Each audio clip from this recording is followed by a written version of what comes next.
Thomas Soton. La machine économique française doit redémarrer cette année. Bonjour Nicolas Barré. Bonjour Thomas. Ça c'est le pari du gouvernement. Ouais. Mais alors vous avez regardé sous le capot entre guillemets et pour tout dire vous êtes un peu inquiet. Alors oui, pour faire simple, je dirais il y a un moteur principal et plusieurs moteurs auxiliaires. Le moteur principal, c'est la consommation, c'est 60% de l'économie. Or, il n'a pratiquement pas bougé l'an dernier, plus 0,1%. Alors, il a vaguement redémarré en fin d'année dernière, mais c'était un peu artificiel. Vous savez, il y a d'abord eu un petit effet dû au déblocage anticipé de la participation des salariés. Ça a remis quelques milliards dans l'économie. Et puis par ailleurs, certaines personnes ont acheté des voitures avant la hausse de la TVA le 1er janvier. Mais enfin, fondamentalement, la consommation va rester faible pour deux raisons. D'abord parce que les hausses d'impôts sur les ménages vont continuer, plus 10 milliards cette année. Ça, c'est une lourde erreur vu le contexte. Et puis ensuite parce que les entreprises vont limiter les hausses de salaire. Bon alors si ce moteur principal, la consommation, ne tire pas la machine, quid des autres Nicolas, les moteurs auxiliaires? Oui, l'idéal, ce serait que l'investissement reparte. Hélas, ça n'est pas non plus la tendance.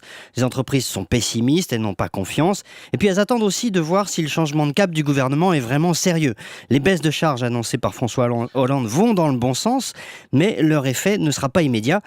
Quant au moteur des dépenses publiques, évidemment, il est à l'arrêt, comme vous le savez. Et puis là, c'est voulu, il faut assainir nos finances publiques.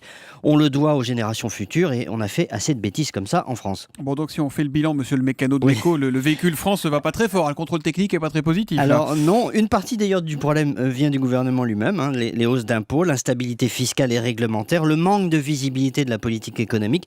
Tout ça a créé un climat de défiance. François Hollande corrige le cap, tant mieux, bravo. Mais on a quand même perdu un peu de temps. D'ailleurs, voyez autour de nous, la reprise se confirme très fort aux États-Unis, mais aussi au Royaume-Uni, au Japon, etc. Pour que le même cercle vertueux s'enclenche aussi chez nous, eh bien, il faut absolument que le gouvernement confirme très vite et très fort le tournant du mois de janvier.